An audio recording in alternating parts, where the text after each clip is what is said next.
Hello everyone, स्वागत है आप सबका learning with Gautam YouTube channel में। तो आज के इस वीडियो में हम करने वाले हैं क्लास 12th म्यूजिक के यानी कि संगीत के most important subjective question answer को यानी कि म्यूजिक के मोस्ट इंपॉर्टेंट लघुत्तरीय प्रश्न उत्तर को आज के इस वीडियो में करने वाले हैं। इस वीडियो में जितने भी प्रश्न लिए हैं म्यूजिक के सभी प्रश्न आपके एग्जाम के लिए चुने हुए एग्जाम के लिए महत्वपूर्ण प्रश्न है, तो आप लोग वीडियो को अच्छे से ध्यानपूर्वक और लास्ट तक जरूर देखिएगा। समझ गए? तो चलिए शुरू कर लेते हैं पहले क्वेश्चन से। और पहला क्वेश्चन सिंपल सा है कि संगीत की परिभाषा लिखिए, यानी कि संगीत क्या होता है। तो संगीत वह कला है जिसमें कि ध्वनि और लय का संयोजन होता है।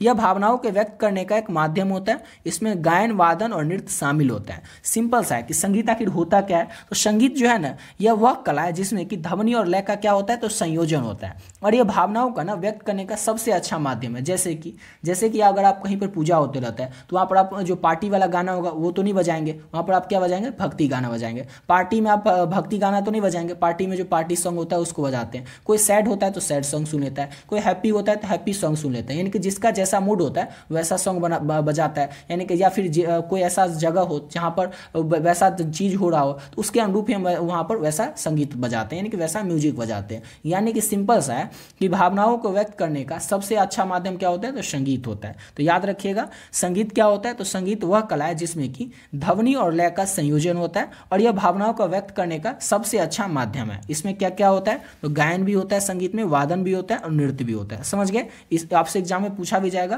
कि संगीत में क्या क्या शामिल है। तो याद रखिएगा ऑब्जेक्टिव क्वेश्चन नहीं पूछा सकता है। तो याद रखिएगा गायन, वादन और नृत्य शामिल है संगीत में। और लघुत्तरीय में आपसे इस तरह से पूछा जाएगा संगीत की परिभाषा लिखिए, तो आपको इस तरह से लिखना है। और एक और चीज आपको बता दें, आपको लग रहा होगा कि बस इतना ही लिखना है एग्जाम में, तो हाँ आपको इतना ही लिखना है। यानी कि लघुत्तरीय प्रश्न जो है उसको आपको ज्यादा से ज्यादा 40 वर्ड में लिखना है और कम से कम 25 वर्ड में लिखना है। 2 नंबर वाले जो प्रश्न होते हैं लघुत्तरीय उसको, क्योंकि 2 नंबर में आपको ज्यादा लिखेंगे तो क्या हो जाएगा, अगर आप जैसे कि 2 नंबर का प्रश्न है उसको आप आधा पेज में 1 पेज में लिखते हैं तो आपको क्या लगेगा, इससे टीचर और खुश होगा और ज्यादा नंबर दे देगा। तो आपको तो ये पता है कि 2 नंबर का क्वेश्चन है तो 3 में तो उसमें मिलेगा नहीं, 2 ही मिलेगा। लेकिन 2 भी आपको मिलने की कम संभावना होगी अगर आप 1 पेज लिख लेते हैं अगर 2 नंबर वाले क्वेश्चन को। तो कैसे, तो आपको बता दें कि अगर टीचर 2 नंबर वाला क्वेश्चन को 1 पेज में देखेगा तो उसके मन में क्या उत्पन्न होगा, कैसी भावना उत्पन्न होगी कि ये कुछ से कुछ लिख दिया हुआ है। क्योंकि अगर सही सही लिखता है तो 4 से 5 वर्ड में इसका आंसर हो जाता है। कुछ से कुछ लिखा है यानी कि अगर आप सही भी लिखेंगे तो आपको लगेगा, उस टीचर को लगेगा कुछ से कुछ लिख दिया, इसको कट कर देते हैं या फिर इसको एवरेज नंबर दे करके छोड़ देते हैं। यानी कि 2 नंबर का होगा तो उसमें 1 नंबर आपको दे करके छोड़ देगा टीचर। इसलिए आपको बता दें कि 2 नंबर का जो प्रश्न होगा उसको मैक्सिमम 40 वर्ड में लिखना है या मिनिमम आप लोग 20 से 30 वर्ड में लिख सकते हैं। और 5 नंबर का जो क्वेश्चन होता है उसको मैक्सिमम 150 वर्ड में लिखना है और मिनिमम 100 वर्ड में लिखना है। इस चीज को आप लोग हमेशा याद रखिएगा। और सभी सब्जेक्ट में, ऐसा नहीं कि सिर्फ आपको म्यूजिक के लिए बता रहे हैं, सभी सब्जेक्ट में आपको ऐसा ही करना है। समझ गए?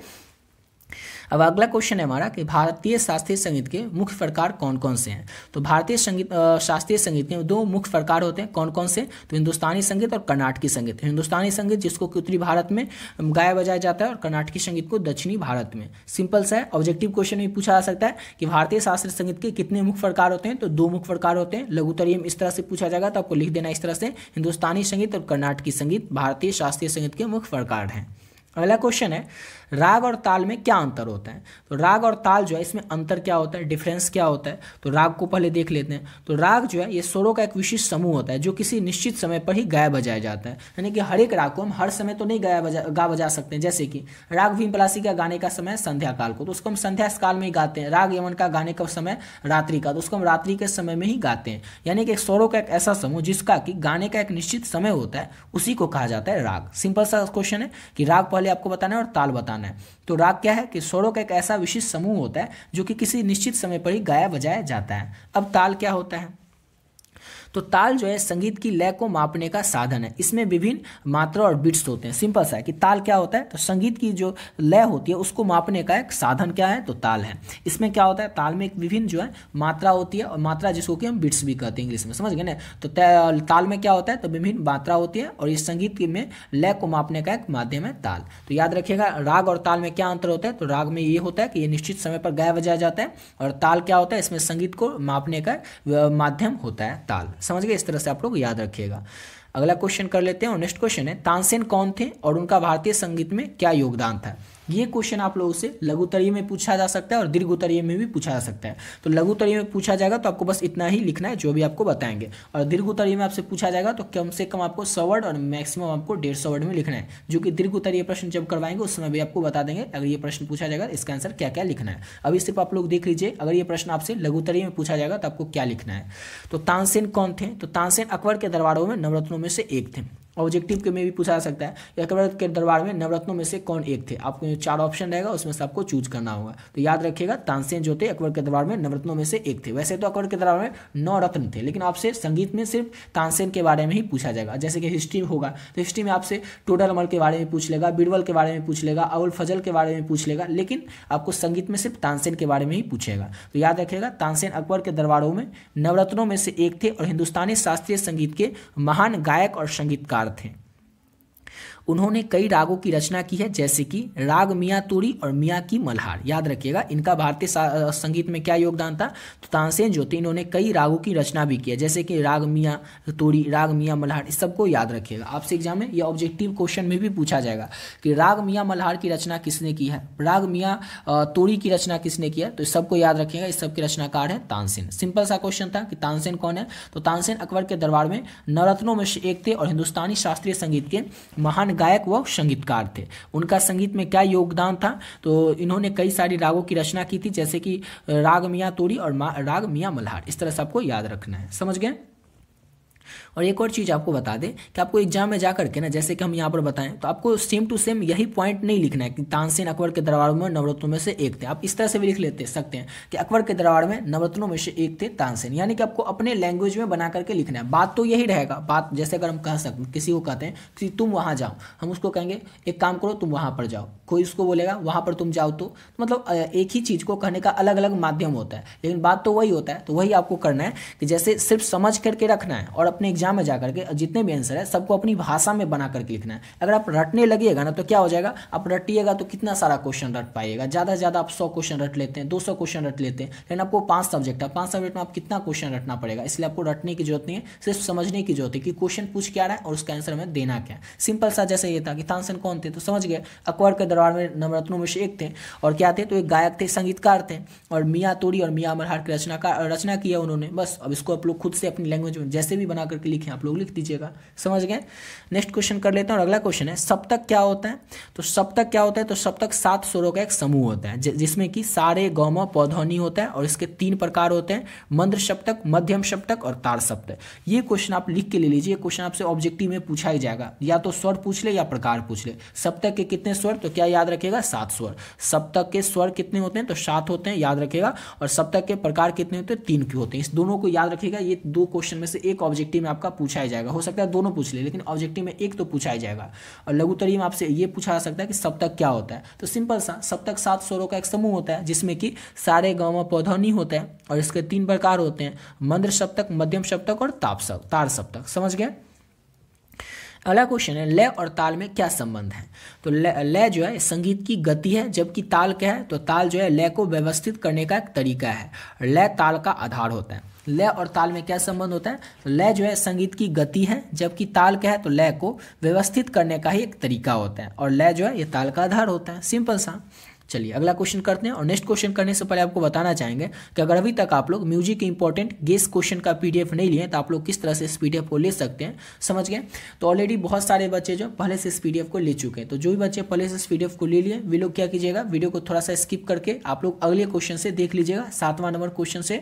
और जो भी बच्चे बचे हुए हैं अभी तक इस पीडीएफ को नहीं लिए हैं, उनको बता दें इस पीडीएफ में आपको क्या क्या मिलेगा और किस तरह से आप लोग इस पीडीएफ को ले सकते हैं। इस पीडीएफ में आपको मिलेगा जितना भी टॉपिक आपके एग्जाम में आएगा, हर एक टॉपिक से रिलेटेड जो भी क्वेश्चन आएगा, हर एक टॉपिक से रिलेटेड जो भी इंपॉर्टेंट ऑब्जेक्टिव क्वेश्चन है, सब्जेक्टिव क्वेश्चन है, सारा का सारा इंपॉर्टेंट ऑब्जेक्टिव क्वेश्चन और सब्जेक्टिव क्वेश्चन आपको इस पीडीएफ में देखने को मिल जाएगा। सब्जेक्टिव क्वेश्चन में लघु उत्तरीय, दीर्घ उत्तरीय प्रश्न, जो भी क्वेश्चन आपके एग्जाम के लिए इंपॉर्टेंट है ना, बोर्ड एग्जाम के लिए, सब्जेक्टिव हो या ऑब्जेक्टिव हो, सारा का सारा आपको इस पीडीएफ में देखने को मिल जाएगा। इसके साथ साथ आपके एग्जाम में पिछले 11 साल में 2013 से लेकर के 2024 पिछले 11 साल में जो भी प्रश्न पूछे गए वो सभी प्रश्न भी आप लोगों को ऑब्जेक्टिव क्वेश्चन एक आंसर के साथ इस पीडीएफ में देखने को मिल जाएगा। और इतना सब कुछ अगर आप कर लेते हैं ना, इसके अलावा आपको और कुछ करने की जरूरत ही नहीं पड़ेगी, ना कोई बुक पढ़ने की, ना कोई गेस्ट पेपर पढ़ने की, ना कोई क्वेश्चन बैंक पढ़ने की जरूरत पड़ेगी। बस आप लोग इतना कर लीजिए। समझ गए। अब इसको लेना कैसे है, तो इसका जो प्राइस है वो केवल और केवल 30 रुपये रखें। 30 रुपये इसीलिए ताकि हर एक बच्चा इसको ले सकेगा, अफोर्ड कर सकेगा और अपने आने वाले एग्जाम की तैयारी अच्छे तरीके से कर पाएगा। अगर इतना आप कर लेते हैं तो इसके अलावा आपको कुछ और करने की जरूरत ही नहीं पड़ेगी। पे कैसे करना है, तो ये जो नंबर है 7903820891, इस नंबर पे आपको क्या करना है, फोन पे, गूगल पे, पेटीएम, किसी भी माध्यम से आपको क्या करना है, केवल और केवल 30 रुपये पे कर देना है। और जैसे आप 30 रुपये पे करते हैं इसका स्क्रीनशॉट ले लेना है जो आप 30 रुपये पे करेंगे, और इसी नंबर से व्हाट्सअप है, तो इस व्हाट्सएप पर आपको क्या करना है, जो आप पे कीजिएगा उसको स्क्रीनशॉट भेज देना है। और स्क्रीनशॉट भेजने के बाद बस एक छोटा सा मैसेज कर देना म्यूजिक, जिससे कि ये पता चल जाए आपको म्यूजिक का PDF चाहिए। जैसे आप पे करके स्क्रीनशॉट भेजेंगे, सब्जेक्ट का नाम बताएंगे म्यूजिक, आपको जो PDF है तुरंत मिल जाएगा। और इस PDF में जितने क्वेश्चन है ऑब्जेक्टिव सब्जेक्टिव सबको अगर आप अच्छे से कर लेते हैं तो आपसे एग्जाम में एक भी प्रश्न छूटेगा नहीं, समझ गए।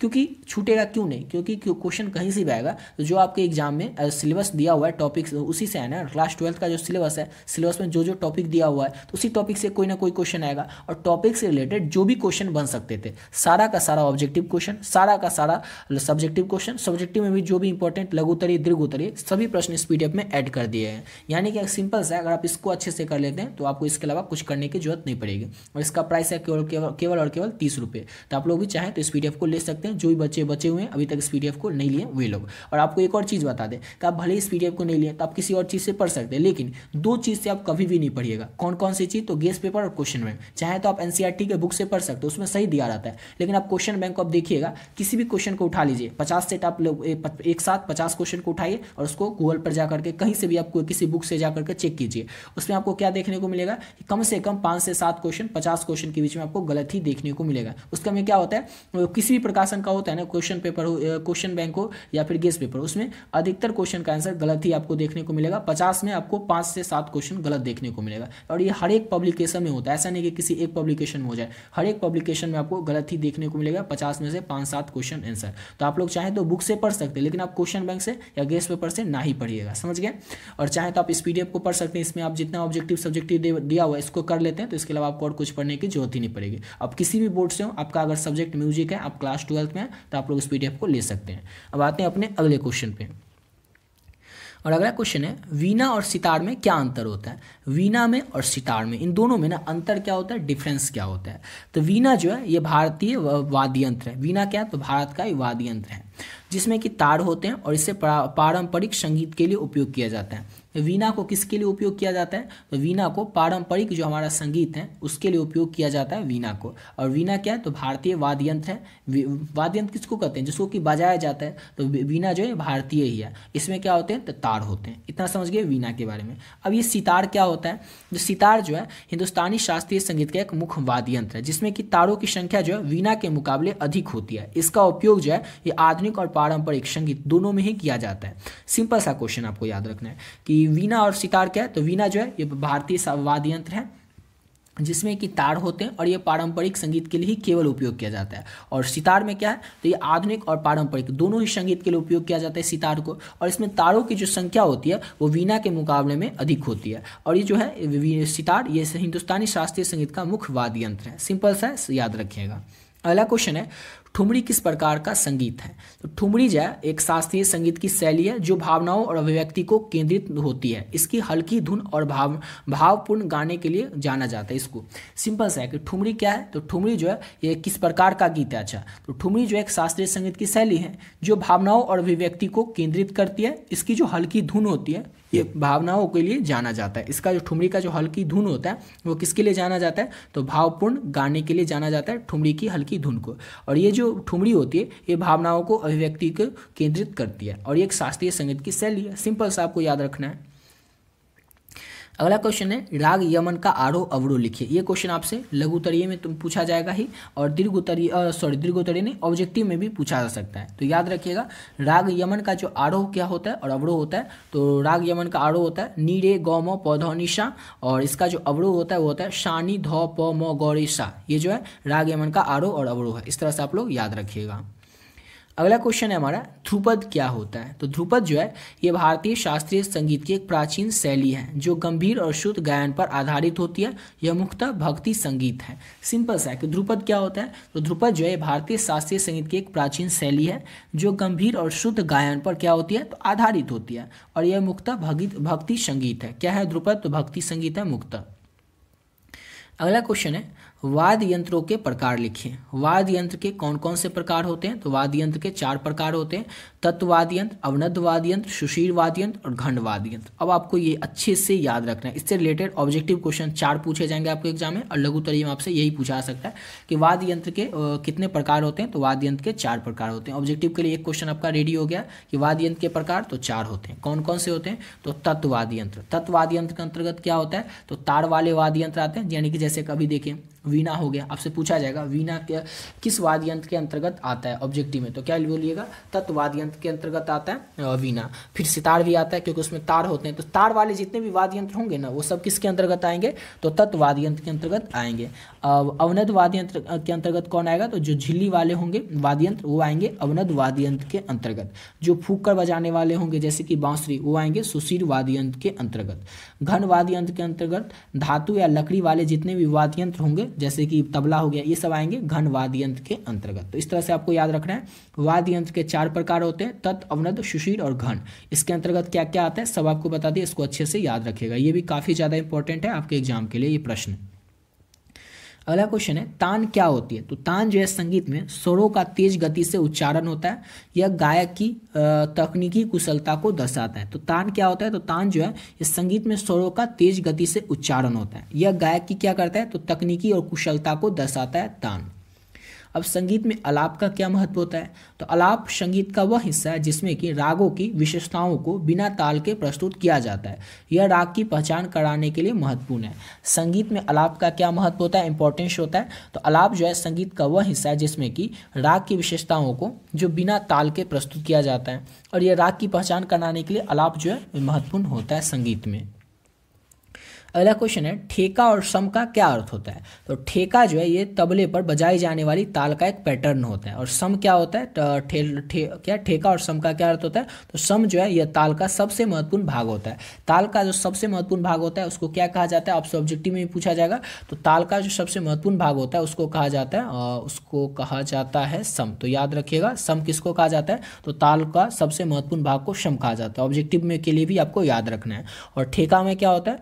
तो ये तबले पर बजाई जाने वाली ताल है का एक पैटर्न होता है ठेका। समझो ये ताल का सबसे महत्वपूर्ण भाग होता है। अगला क्वेश्चन है विवादी स्वर क्या होता है? इसको तो अच्छे से याद ही कर लीजिए। विवादी यानी कि जो वर्जित होगा, जिसको कि विवाद मतलब क्या? जो किसी से विवाद कर लेता है, इतना याद रखेगा। यानी कि अगर विवाद करेगा तो सब इसको क्या कर देगा? तो वर्जित कर देगा, हटा देगा। तो यानी कि जो विवादी स्वर वो होते हैं जो कि राग में वर्जित होते हैं, जिसको कि राग में गाया बजाया ही नहीं जाता है, उसे ही कहते हैं विवादी स्वर। या फिर बहुत ही इसका कम उपयोग किया जाता है विवादी स्वर का। सिंपल सा है कि जो वर्जित स्वर होते हैं जैसे कि किसी राग में गाया बजाया ही नहीं जाता है, उसे ही कहा जाता है विवादी स्वर। अगला क्वेश्चन है ये आपसे लघुत्तर ये में पूछा जाएगा इस तरह से, और ऑब्जेक्टिव में इस तरह से पूछा जाएगा कि विवादित स्वर को क्या कहते हैं? तो याद रखिएगा विवादित स्वर को वर्जित स्वर भी कहते हैं। अगला क्वेश्चन है संगीत में स्वर और श्रुति का क्या महत्व है? तो श्रुति क्या होता है और स्वर क्या होता है?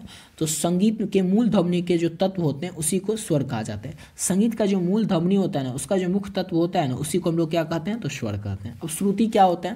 तो यह स्वरों के बीच एक सूक्ष्म ध्वनि भिन्नता होती है। स्वरों के बीच एक सूक्ष्म यानी कि छोटा सा ध्वनि भिन्नता जो होता है उसी को क्या कहा जाता है? तो श्रुति कहा जाता है। अगला क्वेश्चन है गुरु शिष्य परंपरा में संगीत का क्या महत्व होता है? तो गुरु शिष्य परंपरा में संगीत जो है शिक्षा का आधार है, जिसमें कि गुरु अपने ज्ञान और अनुभवों को शिष्य को मौखिक रूप और व्यावहारिक रूप से सिखाता है। सिंपल सा है कि गुरु और शिष्य परंपरा का संगीत में क्या महत्व होता है? तो किसी भी पढ़ाई में क्या होता है कि जो शिक्षक होते हैं वो अपने विद्यार्थी को यानी कि अपने शिष्य को पढ़ाते हैं, वैसे ही गुरु शिष्य परंपरा में भारतीय संगीत की शिक्षा का आधार है, जिसमें कि गुरु क्या करते हैं? अपने ज्ञान अपने अनुभव को जो अपने शिष्य होते हैं उसको देता है, मौखिक रूप से और व्यवहारिक रूप से उसे सिखाता है। यानी कि मौखिक रूप से यानी बोल करके, व्यवहारिक रूप से यानी कि समझा करके अपने शिष्य को गुरु जो है ये बताता है। यही महत्व होता है, यही इंपॉर्टेंस होता है गुरु शिष्य परंपरा का संगीत में। राग भूपाली की विशेषता बताइए। तो राग भूपाली की विशेषता के बारे में आपको इसमें और भी लिख सकते थे वादी संवादी, लेकिन आरोह अवरोह भी अगर आप लिख देते हैं तो आपका काम चल जाएगा, आपके 2 नंबर में 2 नंबर मिल जाएंगे। तो राग भूपाली की विशेषता इसका आरोह होता है सा रे ग म प ध सा, और अवरोह होता है सा ध प ग रे सा।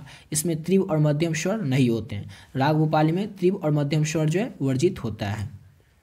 अगला क्वेश्चन है संगीत के प्रकार। तो संगीत के 3 प्रकार होते हैं, सुगम संगीत, शास्त्रीय संगीत और लोक संगीत। याद रखिएगा संगीत के कितने प्रकार होते हैं, तो 3 प्रकार होते हैं। कौन कौन से, तो शास्त्रीय संगीत, सुगम संगीत और लोक संगीत। तीनों को याद रखिएगा, ऑब्जेक्टिव में भी पूछा जा सकता है और लघुत्तरीय में भी पूछा जा सकता है। अगला और लास्ट क्वेश्चन है हमारा कि तबला और पखावज में क्या अंतर है। अब तबला क्या है, तो यह हिंदुस्तानी संगीत का मुख्य ताल वाद्य यंत्र है। और पखावज क्या है, तो ये ध्रुपद शैली में उपयोग किए जाने वाला ताल वाद्य यंत्र है। सिंपल सा है कि तबला और पखावज क्या है, तो तबला जो है हिंदुस्तानी संगीत का मुख्य जो है, हिंदुस्तानी संगीत का जो मुख्य ताल वाद्य यंत्र होता है उसी को कहा जाता है तबला। और पखावज क्या होता है, तो ध्रुपद शैली में उपयोग किए जाने वाला एक ताल वाद्य यंत्र है। समझ के, तबला क्या है, तो हिंदुस्तानी संगीत का जो मुख्य ताल वाद्य यंत्र है वो क्या है, तो तबला ही है। और पखावज क्या है, तो ध्रुपद शैली में उपयोग किए जाने वाला ताल वाद्य यंत्र है। समझ गए, सिंपल सा था। इसी के साथ वीडियो पे कंप्लीट करते हैं। आशा करता हूँ आप लोग को वीडियो अच्छा लगा होगा। मिलते हैं नेक्स्ट वीडियो में, जिसमें कि और भी इंपॉर्टेंट जो क्वेश्चन होंगे संगीत के उसको करेंगे। और ऊपर जो आपको पीडीएफ बताए थे, जो भी बच्चे बचे हुए हैं अभी तक उस पीडीएफ को नहीं लिए तो आप लोग उसको जरूर ले लीजिएगा। अगर आप लोग क्लास 12th में आपका सब्जेक्ट म्यूजिक है और अभी तक आप पीडीएफ नहीं लिए तो ले सकते हैं। क्यों, क्योंकि उसमें जितना क्वेश्चन है ना, अगर उसको कर लीजिएगा ना, तो आप किसी भी बोर्ड से हो बस आपको उतना कर लेना। उसके अलावा आपके एग्जाम में कुछ भी पूछा नहीं जाएगा। बस जितना आपको ऑब्जेक्टिव सब्जेक्टिव क्वेश्चन मिलेगा उसको अच्छे से